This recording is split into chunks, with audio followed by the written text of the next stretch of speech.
जय हिंद दोस्तों, स्वागत है एक बार फिर से आपका इंडियन हिस्ट्री की क्लास में, जिसमें कि मैं लेकर चल रहा हूँ आपके साथ में मॉडर्न हिस्ट्री पर। मॉडर्न हिस्ट्री का यह अगला पार्ट है, जिसमें कि लगातार मैं ब्रिटिश एम्पायर के एक्सपेंशन पर अभी तक क्लास लेकर आ रहा हूँ। और ये उसका अगला पार्ट है, जिसको कि मैं मराठा एम्पायर कंप्लीट कर रहा हूँ। तो मराठा एम्पायर पर आज हम चर्चा करेंगे। सिंधिया, आज हम मराठा एम्पायर का जो एक्सपेंशन है, जिसमें कि उनकी जो 6 रियासतें थी, 6 जो अलग अलग तरीके की जो उप राज्य बनाए थे, उन सभी पर हम चर्चा करने वाले हैं। जिसमें कि सतारा, पुणे, बड़ौदा, नागपुर, ग्वालियर और इंदौर, जिस तरीके से अलग अलग हिस्सों में इनको बांटा गया था, जिसमें सतारा में छत्रपति थे, पुणे में पेशवा, बड़ौदा में गायकवाड़ और नागपुर में भोसले। इसी तरीके से ग्वालियर में देखा जाए तो सिंधिया राजवंश स्थापित हुआ था और इंदौर में होलकर वंश स्थापित हुआ था। तो एक एक करके हम ये सारे के सारे जो उप राज्य यहाँ पर बनाए गए थे मराठा साम्राज्य में, उसको हम एक एक करके समझेंगे कि वो कौन कौन से थे। तो सबसे पहले हम चलते हैं सिंधिया राजवंश की तरफ। सिंधिया जो कि ग्वालियर में स्थापित हुए थे आगे चलकर। तो इसको हम समझेंगे कि ये किस तरीके से इसकी शुरुआत होती है। तो मराठा साम्राज्य जिस तरीके से टॉपिक है, ये हमने यहाँ पर लिख के रखा है। तो इसका अगला पॉइंट अब मैं आपके सामने ला रहा हूं, और वो है सिंधिया। सिंधिया राजवंश, सिंधिया राजवंश के ऊपर पूरा अब मैं आपके सामने रखूंगा।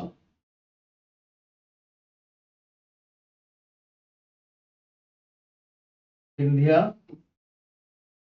राजवंश,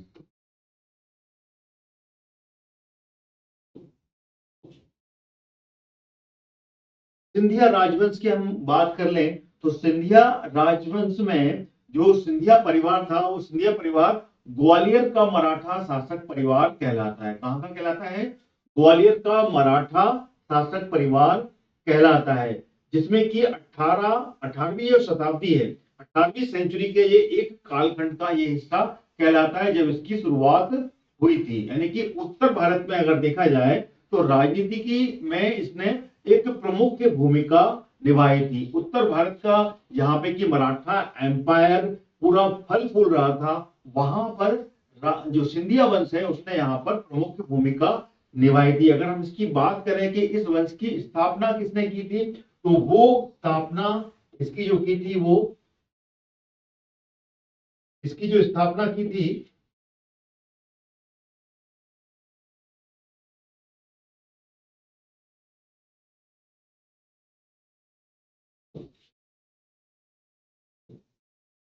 अगर हम स्थापना की बात करें तो इसकी स्थापना 18वीं शताब्दी में ही हुई थी। और इसकी स्थापना करने वाले जो प्रमुख थे सिंधिया वंश के थे, वो थे राणोजी सिंधिया। कौन थे? राणोजी सिंधिया।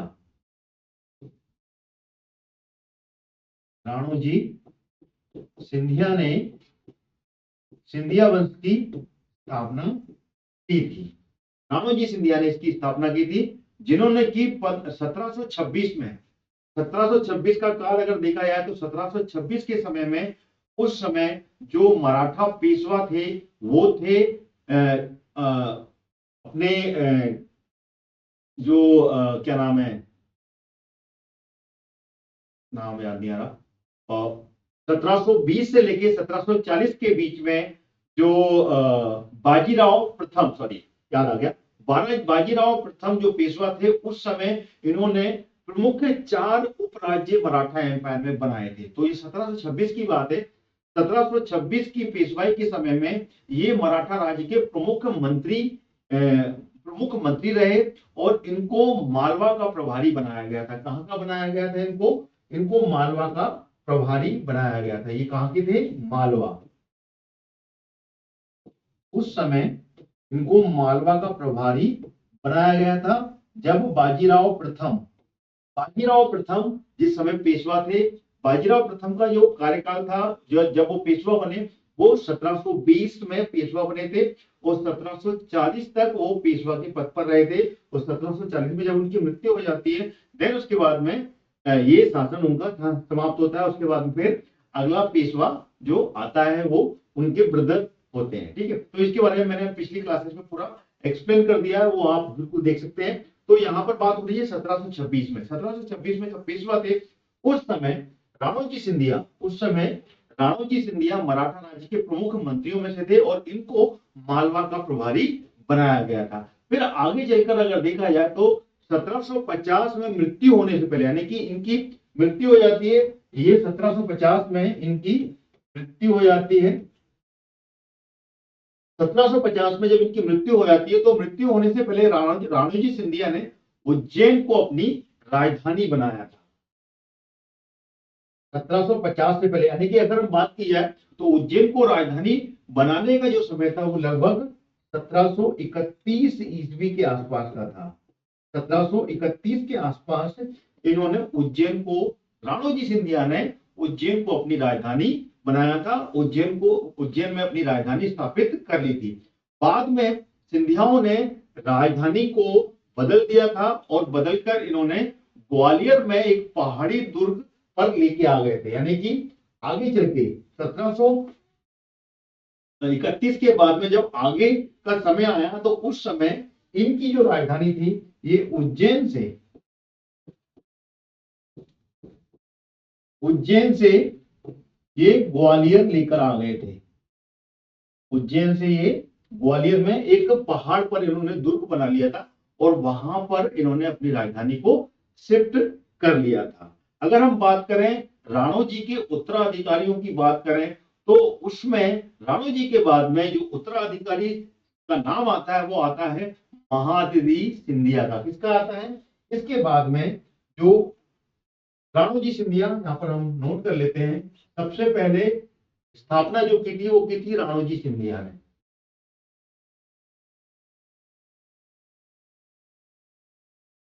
राणोजी सिंधिया सिंधिया वंश के संस्थापक थे और राणोजी सिंधिया के बाद में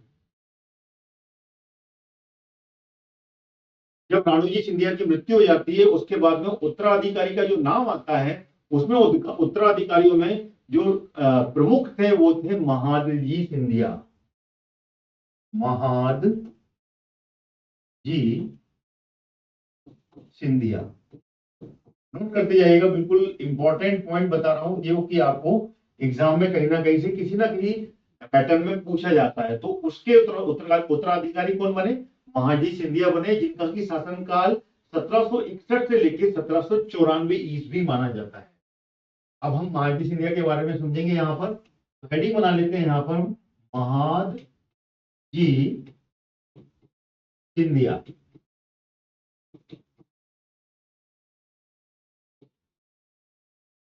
महादजी सिंधिया का जो शासनकाल था वो 1761 ईस्वी से लेके 1794 तक ये इनका शासन रहा था। तो ये एक बहुत ही कुशल शासक थे ये, और एक प्रकार से इनको एक महान उत्तराधिकारी के रूप में जाना जाता है सिंधिया वंश में, क्योंकि इनकी जो भूमिका रही वो काफी ज्यादा ऐतिहासिक भूमिका थी मराठा एम्पायर को आगे बढ़ाने में, एक्सपेंशन करने में उसको। तो महादजी सिंधिया ने पेशवा से अलग जो है उत्तर भारत में अपना साम्राज्य स्थापित किया था। यानी कि जो पेशवा थे तो पेशवा का जो क्षेत्र था वो पुणे में था, लेकिन पुणे के बाद में इन्होंने अपना शासन क्षेत्र, अपना जो एम्पायर है वो अलग स्थापित किया था, जो था उत्तर भारत में। उत्तर भारत में इन्होंने अपना स्थापित कर लिया था। अब हम बात कर लेते हैं मराठा एम्पायर और ब्रिटिश ईस्ट इंडिया की, क्योंकि यहाँ पर ब्रिटिश ईस्ट इंडिया का भी रोल काफी ज्यादा अब आपको देखने को मिलेगा। क्योंकि महादजी सिंधिया जिस समय यहाँ पर अपनी भूमिका में थे, यानी कि जब इन्होंने अपने ग्वालियर में अपना उत्तराधिकारी पद संभाला था, वो था 1761 का वर्ष। 1761 में ही यहाँ पर जो मराठा एम्पायर का पतन चालू हो गया था, क्योंकि 1761 में पानीपत का जो तीसरा युद्ध हुआ था वो अहमद शाह अब्दाली के साथ हुआ था। देन उसके बाद में यहाँ पर मराठा एम्पायर काफी ज्यादा बिखर गया था। उस समय इन्होंने मराठा उत्तर भारत में उत्तराधिकारी का पद यहाँ पर संभाला था। तो उस समय ही यहाँ पर एक अंग्रेजों का भी यहाँ पर एक इंटरवेंस हो चुका था, क्योंकि अंग्रेज पहले से ही थे यहाँ पर, लेकिन मराठाओं के पतन का यहाँ पर पूरा का पूरा लाभ मिला। और जो कि मैंने पिछली क्लासेस में आपको समझा दिया है किस तरीके से रघुनाथ राव ने अंग्रेजों के साथ में एक संधि बनाने की कोशिश की थी। संधि के बाद में यहाँ पर एक मराठा एम्पायर के उत्तराधिकारी की लड़ाई चालू हो जाती है, जो कि पिछली क्लासेस में मैं आपको समझा चुका हूं, जिसमें कि आगे चलकर आपको जब बाजीराव द्वितीय का समय आता है, तो उस समय में भी काफी ज्यादा यहाँ पर ब्रिटिश ईस्ट इंडिया कंपनी का यहाँ पर इंटरफेरेंस चालू हो जाता है, क्योंकि बाजीराव द्वितीय भी यहाँ पर बचीन में जाकर अंग्रेजों के साथ में संधि करता है, जो कि पिछली क्लासेस में मैं आपको पूरा बता चुका हूं। तो अब हम बात करते हैं यहाँ पर महादजी सिंधिया की। जो महादजी सिंधिया थे 1761 से लेके 1794 ईस्वी में अपने शासनकाल के दौरान ब्रिटिश ईस्ट इंडिया की कंपनी के साथ में किस तरीके से यहाँ पर जो इतिहास बनता है वो मैं यहाँ पर आपको समझाने वाला हूँ। तो ब्रिटिश ईस्ट इंडिया कंपनी के साथ में यहाँ पर एक युद्ध देखने को मिलता है, जो कि यहाँ पर 1775 में प्रथम आंग्ल मराठा युद्ध यहाँ पर आपको देखने को मिलेगा। प्रथम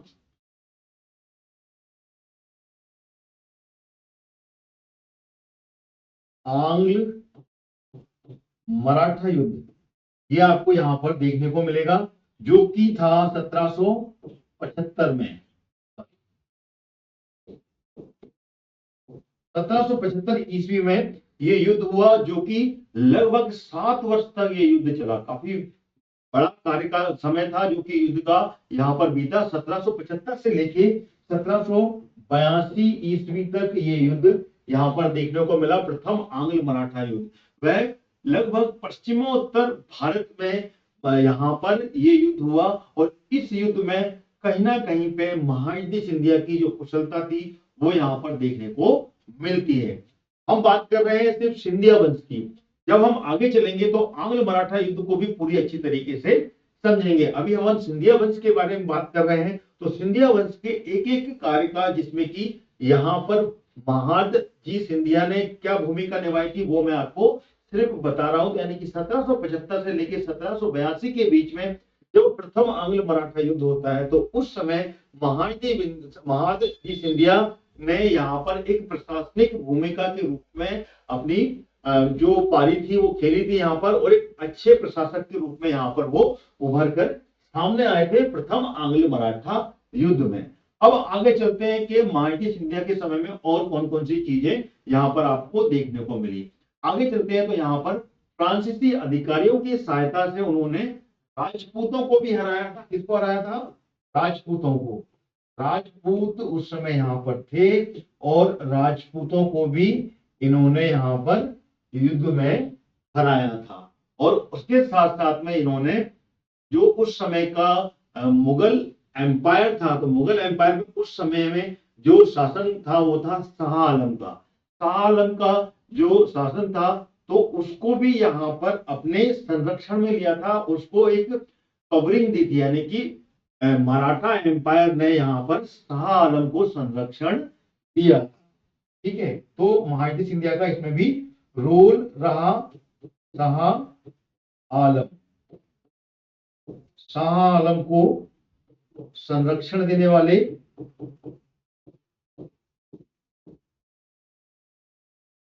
शासकों में थे महादजी सिंधिया। आगे चलते हैं तो आगे की बात आती है 1791 में। 1791 के अंत तक महादजी सिंधिया ने राजपूतों को काफी अच्छी तरीके से पराजित कर दिया था, और इन्होंने नर्मदा से लेकर सतलुज नदी तक का पूरा उत्तर भारत पर अपना कब्जा किया। यानी कि नर्मदा बात की जाए तो दक्षिण भारत में के हिस्से में नर्मदा से सतपुड़ा के क्षेत्र से लगी हुई जो क्षेत्र है नर्मदा, वहां से लेके उत्तर में हिमाचल की जो पहाड़ियां हैं वहां तक सतलुज नदी तक का पूरा क्षेत्र जो कि उत्तर भारत था, वो पूरे उत्तर भारत में महादजी सिंधिया ने अपना अधिकार जमा लिया था। और अपनी सफलता पर ये लगातार आगे बढ़ते रहे थे, और लगभग ये उस युद्ध काल में निरंतर आगे बढ़े, और लगभग 12 वर्षों तक ये उस युद्ध में रहे थे। और 12 वर्ष के बाद में वापस ये फिर महाराष्ट्र लौटे थे। महाराष्ट्र में ये 12 वर्ष के युद्ध के बाद में ये लौटे थे। यहां तक क्लियर हो गया। इसके बाद करते हैं अपन बीच का एक कार्यकाल था जो कि 1791 के बाद में 1792 से लेकर 1794 का काल, जो कि आखिरी समय था उनका, और इसके बाद में उनकी मृत्यु हो जाती। तो इन 2 वर्षों की अपन बात कर लेते हैं। तो इन 2 वर्षों में क्या हुआ ये हम समझेंगे। यहां पर 1792 से लेके 1794 ईस्वी तक का काल क्या। अगर हम इसके बारे में बात करें तो ये 2 वर्ष में ये पूना में रहे थे। कहाँ रहे थे ये, इन्होंने अपना निवास पूना में बना लिया था और पूना में आ गए थे। ये पूना में ये रह रहे थे और पूना में रहकर इन्होंने महाराष्ट्र संघ को फिर से संगठित करने का प्रयास किया। क्या किया, उस समय पूरे महाराष्ट्र संघ को महाराष्ट्र जो संघ था, ठीक है ना, उसको फिर से यहाँ पर संगठित करने का प्रयास किया, लेकिन यहाँ पर वो सफल नहीं हो पाए थे और यहाँ पर उनको इसमें हार मिली थी और वो उनको सफलता नहीं मिली थी।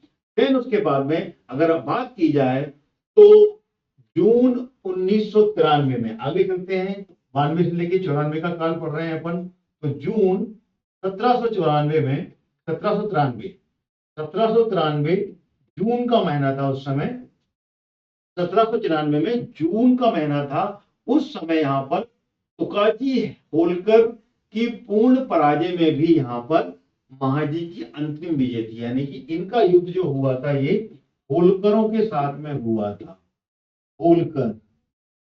होलकर के साथ में एक युद्ध होता है जिसमें कि तुकोजी होलकर के साथ में एक भिड़ंत होती है, एक युद्ध होता है, और उस युद्ध में भी महाजी जीतते हैं। इस युद्ध में भी महाजी सिंधिया की विजय होती है। और यहां पर इस जो मराठा एम्पायर में जो एक प्रकार से डिस्प्यूट था, एक प्रकार से विभेद जो पैदा हो गया था, उससे विभेद से ही दुखी जो महाजी सिंधिया थे, इन्होंने अपने आप को यहाँ पर ज्यादा कुछ खुश होने वाली बात इन्होंने फील नहीं की। और वो जो विजय दिवस मनाने की एक समय था, क्योंकि इस समय तुकोजी होलकर को हराया था और हराने के बाद में ये महाजी सिंधिया की एक अंतिम विजय थी और उसको एक विजय दिवस के रूप में मनाने की अपेक्षा की थी, लेकिन उसको महाजी सिंधिया ने किसको शोक दिवस की संज्ञा दी थी। क्यों, क्योंकि उस समय 17 आगे जाकर 12 फरवरी 1794 में महाजी सिंधिया की मृत्यु हो जाती है। 12 फरवरी 1794 में महाजी सिंधिया की यहाँ पर मृत्यु हो जाती है। और देन उसके बाद में यहाँ पर आगे चलकर उनके जो चचेरे पोते थे दौलत राम सिंधिया, ठीक है ना, दौलत राम सिंधिया को भी यहाँ पर गंभीर पराजय का सामना करना पड़ा था। क्लियर हो गया। दौलत राव सिंधिया जो कि आगे आकर इनके उत्तराधिकारी बने और उत्तराधिकारी बनने के बाद में यहाँ पर होलकरों के साथ में फिर से यहाँ पर युद्ध हुआ और उसमें यहाँ पर बहुत बुरी तरीके से इनकी हार हुई। और उसके बाद में 1803 में इनका अंग्रेजों से फिर से टकराव होता है। 1803 में सिंधियाओं का फिर से टकराव होता है और 1803 में ये आंग्ल मराठा द्वितीय युद्ध था। नोट कीजिएगा, आंग्ल मराठा सेकेंड द्वितीय युद्ध की है। आंग्ल मराठा द्वितीय युद्ध की बात है 1803 में, जो कि अंग्रेजों के साथ में टकराव हुआ और यहाँ पर लगातार 4 बार ऐसे यहाँ पर आमने सामने हुआ जिसमें कि इनको हार का सामना करना पड़ा। यानी कि अंग्रेजों के द्वारा यहाँ पर ये हार गए थे और उन्होंने यहाँ पर फ्रांसीसियों से अपनी जो एक प्रकार से ट्रेंड सेना थी, ठीक है ना, वो भी यहाँ पर ज्यादा कुछ नहीं कर पाई थी। तो यहां तक मेरे ख्याल से आपको पॉइंट क्लियर हो गए होंगे। अब यहाँ पे 1803 की बात की तो आंग्ल मराठा जो द्वितीय युद्ध था उसमें अंग्रेजों से जो हार हुई, देन उसके बाद में इनका जो कंट्रोल था, जो कि दिल्ली पर इनका कंट्रोल था, वो कंट्रोल यहाँ पर खत्म हुआ और दिल्ली से यहाँ पर उनका नियंत्रण छोड़ दिया था। फिर आगे चलकर यहाँ पे देखा जाए तो 1817 ईस्वी तक राजपूताना को भी इन्होंने अपने पास में रखा था। यानी कि 1817 तक राजपूताना जो क्षेत्र था 1817 ईस्वी तक, राजपूताना का जो क्षेत्र था वो क्षेत्र भी इनके पास में रहा था। राजपूताना का जो क्षेत्र था वो इनके पास में रहा था, उस पर इनका कंट्रोल था। फिर आगे जाके देखा जाए तो आंग्ल मराठा जो तृतीय युद्ध हुआ था, जो कि एक कंक्लूडिव युद्ध देखने को मिलता है, वो है 1818 का। 1818 ईस्वी का मराठा आंग्ल मराठा ये आंग्ल मराठा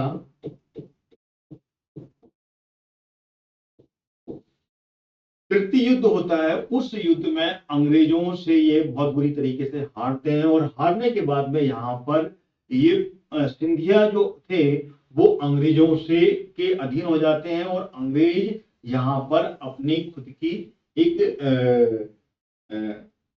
सुरक्षा टुकड़ी यहाँ पर रख देते हैं, यानी कि यहाँ पर अंग्रेजों के साथ में सहायक संधि करने को मजबूर हो जाते हैं, और सहायक संधि यहाँ पर करनी पड़ती है। और आखिरी तक ये बात की जाए, आखिरी तक अभी तक एक रजवाड़े के रूप में ये जाने जाते हैं, यानी कि जब तक भारत आजाद हो गया 1818 तक इन्होंने सहायक संधि कर ली अंग्रेजों के साथ में, और अंग्रेजों के साथ में सहायक संधि करने के बाद में 1947 जब तक भारत आजाद नहीं हो गया, तब तक एक रजवाड़े के रूप में ये बने रहे, यानी कि एक ये प्रोविंस के रूप में, एक प्रोविंस के रूप में ये कहलाए, जो कि अंग्रेजों के अधीन होकर ये राज्य करते थे, यानी कि 1888 के बाद में 1947 तक। और आज भी ये सिंधिया एक राजघराने के रूप में जाना जाता है। तो इस सिंधिया को मैंने यहाँ पर आपको पूरा कंक्लूडेड वे में यहाँ पर समझा दिया कि सिंधिया एक्चुअल में यहाँ पर किस तरीके से उन्होंने रोल प्ले किया था। अब आगे चलते हैं अपन, अगला जो मराठा राजवंश है उसके बारे में यहाँ पर समझ लेते हैं, और वो है अपना भोसले राजवंश। कौन सा? भोसले राजवंश के बारे में अपन यहाँ पर समझेंगे।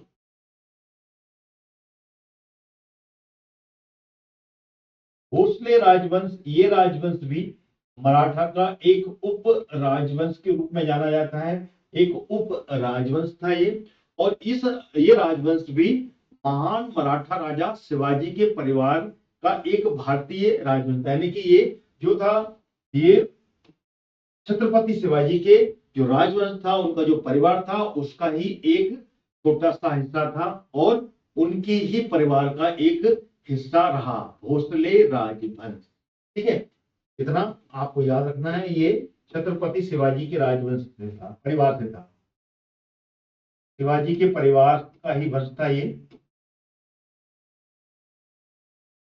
शिवाजी के परिवार से था ये। ठीक है, शिवाजी के परिवार से था ये। और आगे बात करें तो यहाँ पर जो बराड़ का क्षेत्र था, बराड़ यानी कि मध्य प्रदेश का जो दक्षिणी भाग था, जो कि बालाघाट, बैतूल और जो छिंदवाड़ा है, इसके नीचे वाला जो क्षेत्र है वो बराड़ क्षेत्र कहलाता था, जिसको कि बराड़ या फिर बरार भी कहा जाता है। क्या? बरार, या फिर इसको बराड़ के नाम से भी जाना जाता है। ये जो क्षेत्र था, इस क्षेत्र में रघुजी भोसले ने 1730 में इस राजवंश की स्थापना की थी। कब की थी ये? 1730 में। 1730 ईस्वी में रघुजी भोसले ने, किसने?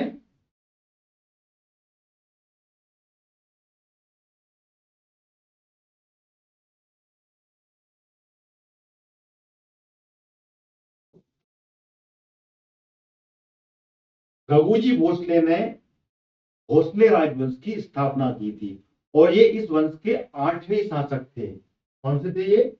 8वें शासक थे ये।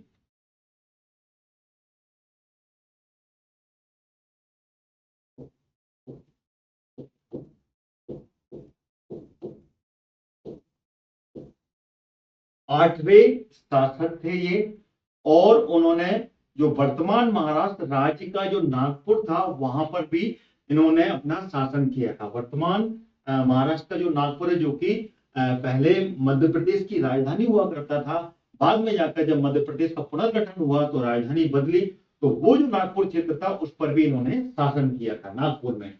और 18वीं शताब्दी में मराठा संघ को इन्होंने मजबूती करने का प्रमुख रोल निभाया था, और मराठा संघ के एक अग्रणी शक्ति के रूप में भी ये आगे आए थे। कौन? रघुजी भोसले, जिन्होंने की मराठा राजवंश में भोसले राजवंश की स्थापना इन्होंने की थी। आगे हम बात कर लेते हैं, तो जो तीसरा आंग्ल मराठा युद्ध हुआ था उसके बाद में यहां पर जो पृष्ठभूमि थी, यानी कि जो एक बेस था जिसमें कि अंग्रेजों का काफी ज्यादा यहाँ पर इंटरफेरेंस चालू हो गया था, तो तीसरे आंग्ल मराठा युद्ध के बाद में नागपुर के क्षेत्र पर यहाँ पे कि रघुजी भोसले ने अपना शासन स्थापित किया था। आगे चलकर वहां पर अंग्रेजों के साथ में इन्होंने एक सहायक संधि की थी, यानी कि एक सहायक संधि यहाँ पर करनी पड़ी थी। और वो सहायक संधि यहाँ पर कब हुई थी? 1853 के आसपास की बात है, यानी कि 1818 से लेके 1853 तक ये ब्रिटिश ग्राम के, यानी कि ब्रिटिशों के अधीन रहे। तीसरा युद्ध जो हुआ था मैंने आपको बता चुका हूं, तीसरा आंग्ल मराठा युद्ध हुआ था। देन उसके बाद में और वो हुआ था 1818 से लेके 1853 तक। ये युद्ध 53 से ये सहायक संधि के समय का काल था, और इस समय सहायक संधि के अधीन पूरा मराठा एम्पायर आ गया था, और ये एक प्रकार से ब्रिटिशों के अंडर में रूल कर रहे थे। ठीक है, ये क्लियर हो गया। चलिए आगे बढ़ते हैं। इसके बाद में जब रघुजी भोसले जी की मृत्यु होती है, वो होती है 1854 में। ठीक है ना, नोट कीजिएगा, 1854 के आसपास यहाँ पर रघुजी की मृत्यु हो जाती है। रघुजी भोसले जी की मृत्यु यहाँ पर होती है 1854 के आसपास। देन उनके बाद में उसके उत्तराधिकारी आते हैं, और वो थे राघोजी द्वितीय।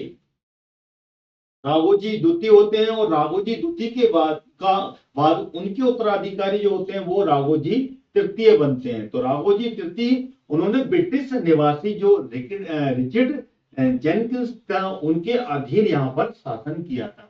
किसने? राघोजी द्वितीय के बाद में उनके उत्तराधिकारी, पहले तो रघुजी तृतीय के बाद में रघुजी भोसले के बाद में फिर रघुजी द्वितीय आते हैं, द्वितीय के बाद में तृतीय आते हैं। तृतीय के समय में यहाँ पर रिचर्ड जेनकिंस के अधीन यहाँ पर नागपुर में इन्होंने शासन किया था, जो कि नागपुर में यहाँ पर एक प्रमुख अधिकारी के रूप में यहाँ पे ब्रिटिश जो शासक थे उनके अधीन होकर यहाँ पर शासन इन्होंने किया था।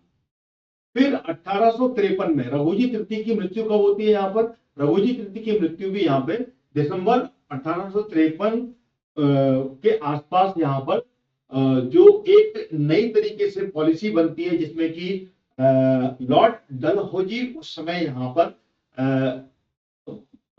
ब्रिटिश ईस्ट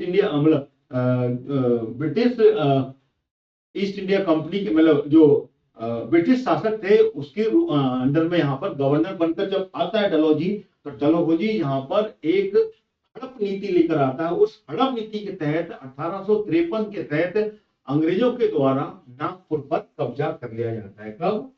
1853 में। 1853 में यहाँ पर हड़प नीति के तहत नागपुर पर कब्जा कर लिया जाता है। नागपुर अपने अधीन कर लिया जाता है। नागपुर अंग्रेजों के अधीन हो जाता है।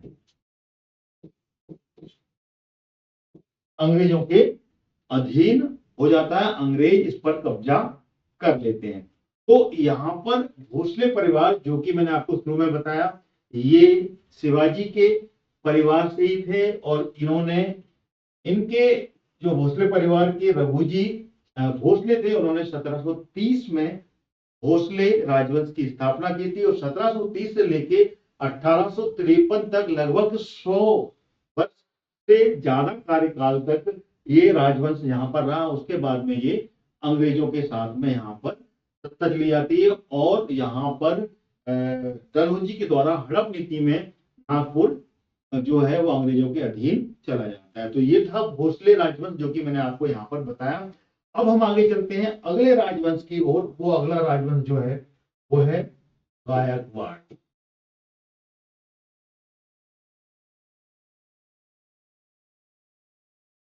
गायकवाड़ गायकवाड़ वाड़ वाड़ गायकवाड़ राजवंश।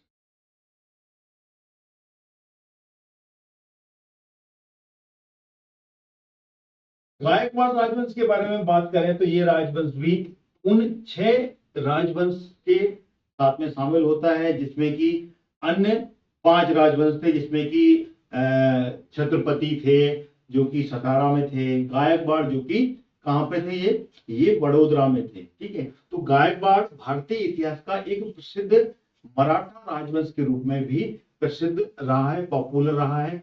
और जो कि पेशवा बाजीराव प्रथम जो कि 1720 से लेकर 1740 का जो शासनकाल था उस समय ये सत्ता में आया,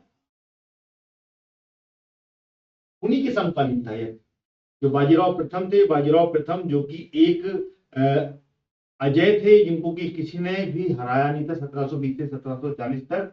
उनके शासनकाल में ही गायकवाड़ राजवंश उनके शासनकाल में सत्ता में आया। 1720 से ही मानिए ये शासनकाल में आया। और इस वंश के जो संस्थापक थे वो थे दामाजी गायकवाड़। कौन थे इसके संस्थापक? की स्थापना किसने की थी?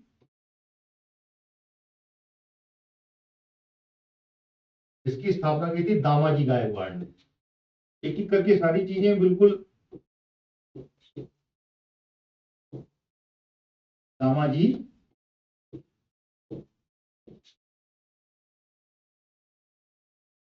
दामाजी गायकवाड़ दामाजी गायकवाड़ ने इसकी स्थापना की थी।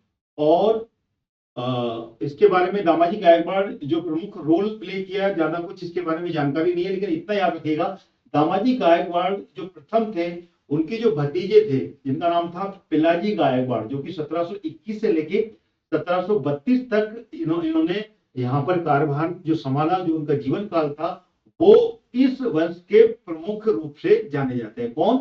दामाजी गायकवाड़ के जो भतीजे थे, इन्होंने तो स्थापना की थी, लेकिन इनके भतीजों के बारे में ज्यादा जानकारी यहाँ पर मिलती है। दामाजी गायकवाड़ के भतीजे पिलाजी गायकवाड़।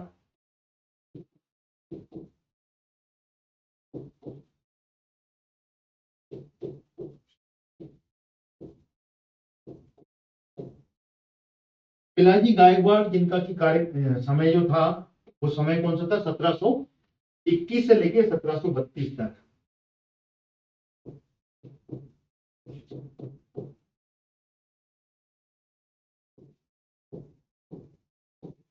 1732 तक के जीवन काल में एक ये जो वंश थी ये वंश हाईलाइट हुआ और पॉपुलर होता चला गया। इस समय में इन्होंने जो कार्य किए थे अपने वंश को एक्सपेंड करने के लिए, अपने राजवंश को, अपने साम्राज्य को आगे बढ़ाने का जो काम किया उसमें प्रमुखता से पिलाजी गायकवाड़ का नाम देखने को मिलता है। पिलाजी गायकवाड़ राजा साहू के सेनापति जो खांडेराव दाभाड़े था, ठीक है, के गुट के थे। ये किसके? राजा जो साहू थे, राजा साहू जी जो थे उनकी जो सेनापति थे कौन थे? खांडेराव दाभाड़े। उनके जो गुट थे उसके सेनापति के रूप में उनके गुट में आते थे ये कौन? पिलाजी पिलाजी गायकवाड़, नोट कीजिएगा। और उन्होंने 1720 में सूरत में 50 मील यानी कि सूरत से 50 मील दूर सोनगढ़ का एक दुर्ग का भी निर्माण करवाया।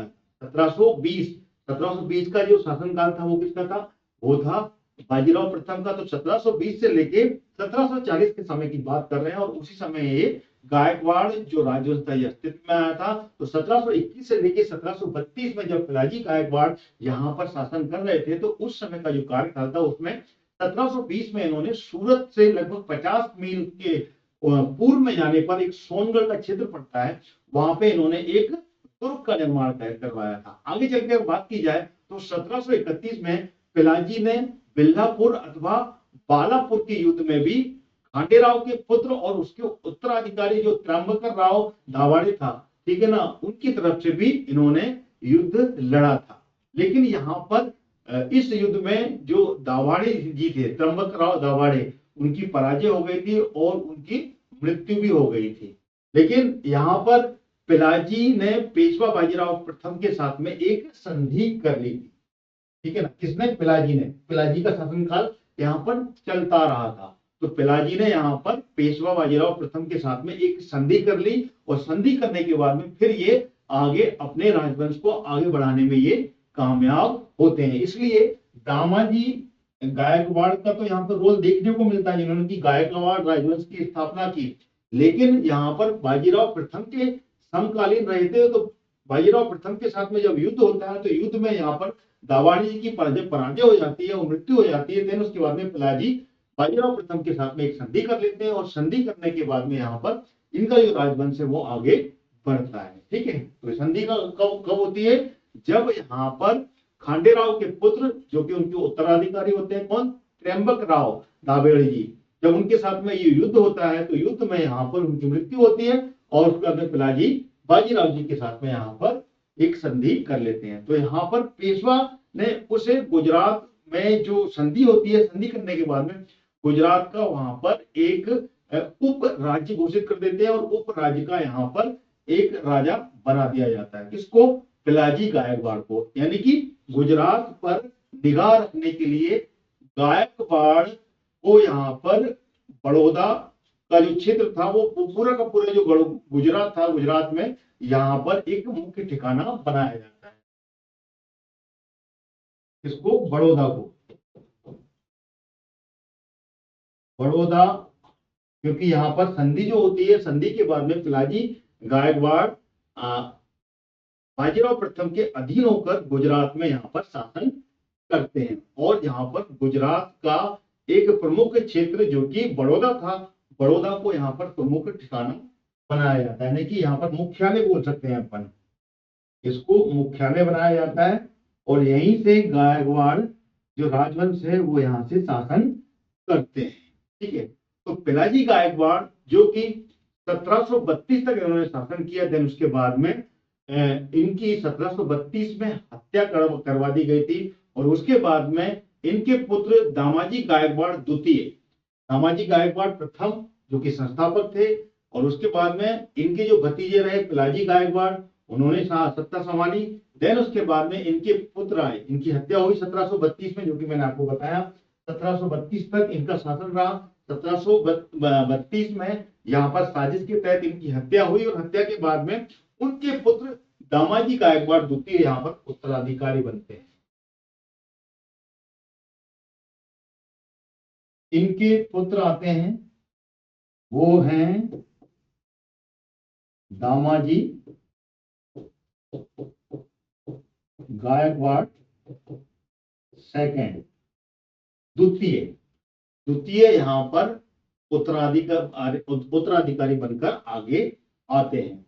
और दामाजी गायकवाड़ जो द्वितीय थे, ये 1761 के पानीपत के युद्ध में मौजूद थे। यानी कि इन्होंने 1732 के बाद में 1761 तक इन्होंने आगे भी भाग लिया। उसके बाद में ये आगे भी अन्य युद्ध में भी इनको भी देखने को मिलेगा। यानी कि दामाजी गायकवाड़ ने, जो कि 1761 का पानीपत का तीसरा युद्ध हुआ था, उस युद्ध में भी इन्होंने भाग लिया था, और उस युद्ध में हार जाने के बाद में वह वहां से भाग निकले थे। यानी कि वो जो युद्ध था वो एक प्रकार से मराठा एम्पायर का एक पतन का रूप लिया था, और उसके बाद में मराठा एम्पायर का पतन हो गया था, और वहां से जितने भी उस समय के जो सिपह सलार थे, सेनापति थे, वो अलग अलग जगह पर भाग निकले थे, टूट गए थे, बिखर गए थे। तो यहाँ पर भी दामाजी गायकवाड़ द्वितीय को 1761 में जब पानीपत के युद्ध में यहाँ पर हार हुई, तो हारने के बाद में ये वहां से भाग निकले, और सन 1768 में दामाजी गायकवाड़ द्वितीय की यहाँ पर मृत्यु हो जाती है। 1761 का युद्ध भी इन्होंने देखा, उसके बाद में इनकी मृत्यु 1768 में इनकी मृत्यु हो जाती है। किसकी?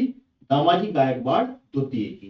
दामाजी गायकवाड़ द्वितीय के बहुत सारे संतानें थी, बहुत सारे पुत्र थे, जिनमें की 1768 से लेकर 1800 तक इन्होंने लगातार एक के बाद में एक उत्तराधिकारियों का यहाँ पर युद्ध चलता रहा और उत्तराधिकारियों के संघर्ष में यहाँ पर ये समय बीता। 1768 में जब दामाजी गायकवाड़ द्वितीय की मृत्यु हो जाती है और 1768 से लेके 1800 ईस्वी तक लगभग 32 वर्ष के कार्यकाल में ये पूरा का पूरा उत्तराधिकारी का जो संघर्ष था वो यहाँ पर जो गायकवाड़ राजवंश का उत्तराधिकारी कौन होगा उसका संघर्ष यहाँ पर देखने को मिलता है। 1800 ईस्वी में दामाजी गायकवाड़ द्वितीय के जो बड़े लड़के थे गोविंद राव, उनका जो पुत्र था वो सिंहासन पर आसीन होता है। उत्तराधिकारी का यहाँ पर संघर्ष समाप्त होता है और समाप्त होने के बाद में 1800 ईस्वी में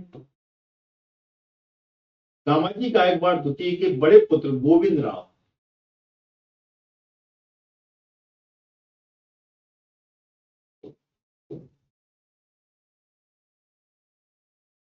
उनके पुत्र थे कौन? गोविंद राव।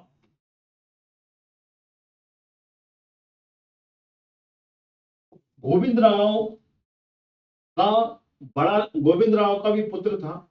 हाँ, गोविंद राव का जो है ना, उनका जो पुत्र था वो यहाँ मतलब गोविंद राव यहाँ पर सिंहासन पर आसीन होता है। ये गद्दी संभालता है कब? 1800 में। 1800 में जब ये गद्दी संभालता है उसने 19 वर्ष तक शासन किया, यानी कि 1800 से लेके 1819 तक।